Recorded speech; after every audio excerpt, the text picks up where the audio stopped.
Palworld's launch was a massive and undeniable success. Pocket Pair is actually nearing 10 million copies sold, and they might even surpass that by the time that I upload this video, which is absolutely insane. You would expect that with all of this newly generated revenue that Palworld is going to be expanding into new content for Palworld, as well as polishing up the existing content with consistent updates for years to come, but that might not end up being the case. You see, some recent happenings have taken place over at Nintendo, which, knowing Nintendo's track record, may end up putting the kibosh on the entirety of Palworld. Today, I'm not only going to go over all of these recent happenings, but I'm also going to be diving as deeply as I can into the Japanese copyright laws, as well as the possibility of some trademark violations. Because in case you did not know, both of these companies, Pocket Pair and Nintendo, are based in Japan. So if we do see any judicial litigation, we could expect to see it happening in Japan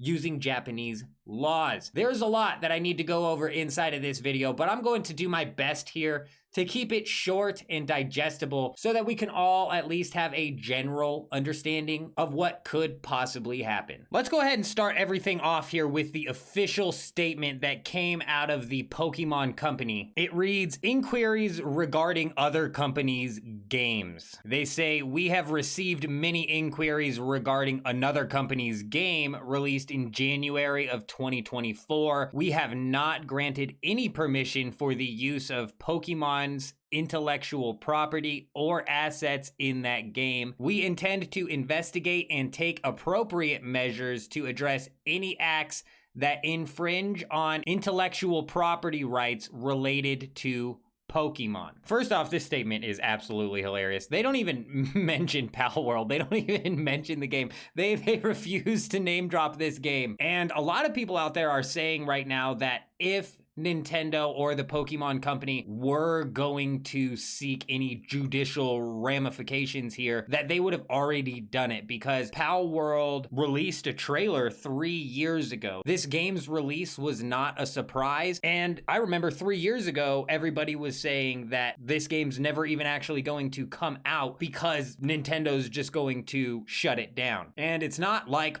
Pocket Pair just then went dead silent about the development of the game and then dropped a surprise release. They have been dropping info on this game consistently throughout the years. So honestly, I think that's a solid argument that Nintendo would have definitely already taken action. They are very much so the company that will shoot the lawsuit first and ask questions later. But I do want to entertain the possibility that this just flew entirely under Pokemon and Nintendo's radar until the huge splash that it made with the launch. So now maybe they are going to dig in and do a little bit of investigating to see if there is any ground that they have to stand on when it comes to their intellectual property rights. Now let's go ahead and jump on into the meat of the video here, if you will. I by no means am a legal expert. I am not a lawyer. I am just some dude on the internet reading through a 69-page PDF about Japanese copyright law,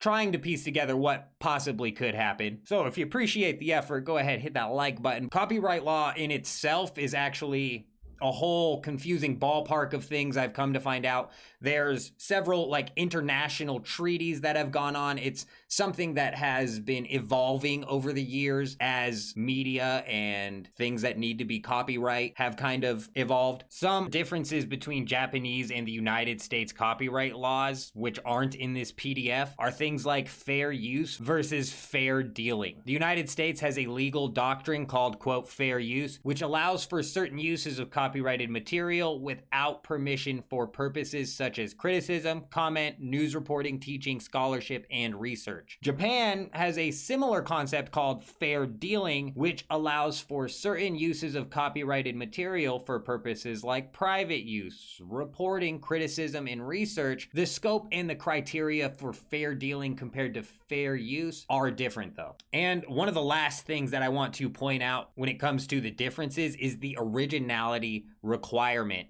Both countries require a certain level of originality for a work to be eligible for copyright protection. And specifically in Japan, they say that the work must reflect a certain level of creativity and originality, and that it should not be a straightforward reproduction of existing works.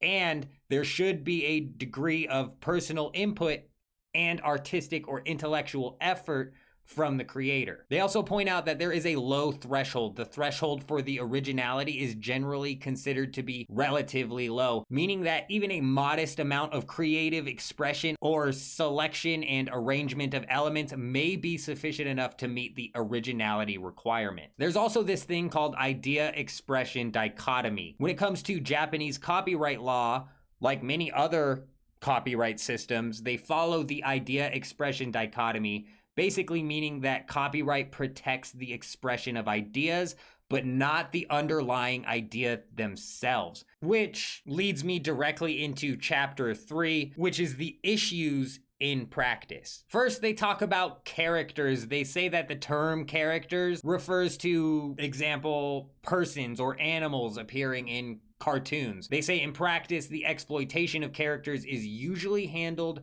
under a contract on merchandising rights. Since most characters are subject to copyright, it is necessary to gain authorization for exploitation from the copyright owner before exploiting the characters in advertisements or producing three-dimensional figures of them. This terminology here, to me, kind of sounds like it's talking of a one-to-one representation of copyrighted characters, which is not something that we see happening inside of Palworld. Which leads me to another paragraph down the page: direct, indirect, and contributory infringement. These are 3 different forms of infringement that can happen on copyright, and this probably hands down is the most important thing to talk about when it comes to what could possibly happen with Nintendo and Palworld. Direct infringement involves a copyright infringed on directly. It's pretty straightforward there.